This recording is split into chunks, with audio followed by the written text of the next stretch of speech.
ازيكم يا حبايبي؟ عاملين ايه؟ عايزه اقول لكم الجو نار، اقسم بالله الجو حر جدا جدا، الجو حر قوي.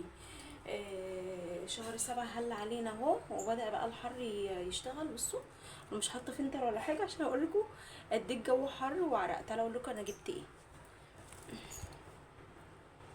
تعالوا اوريكم انا جبت فين الرباية.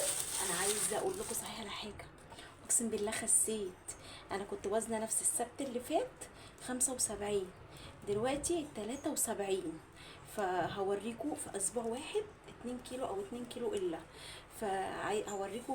هوريكم دلوقتي فيديو بالميزان. والله العظيم انا عن نفسي مش مصدقه ان انا اسبوع واحد بس منع الرز، منع المكرونه، منع العيش، منع السكر. باكل كل حاجه اي حاجه، بس من غير عيش ولا سكر ولا مكرونه ولا رز. ماشي. وعايشه بقى على ايه؟ انا مش عارفه ده غلط ولا لا، يعني قولوا لي هو ده غلط العيش الفينو ده.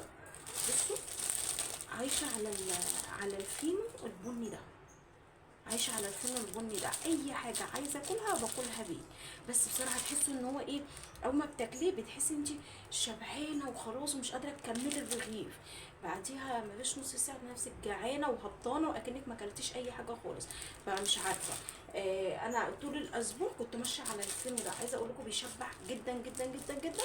وزي ما قلت لكم بيجي بعديها بنص ساعه بتحسي ان انت ما اكلتيش. بكام دول؟ ب7 جنيه. الرغيفين دول ب7 جنيه، بس بيكفوني طول اليوم ويفيد منهم نص رغيف كامل. فعايزه اقول لكم حلوه قوي.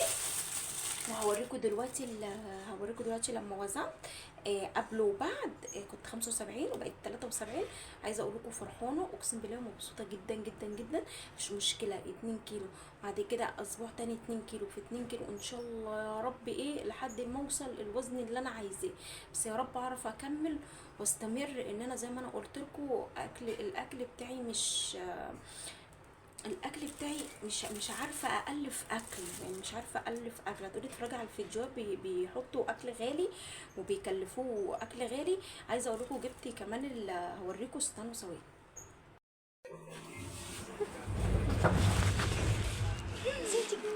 او ربنا ايه.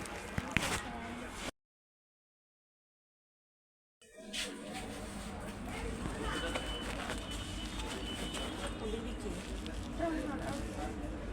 ايه ايه قد ايه؟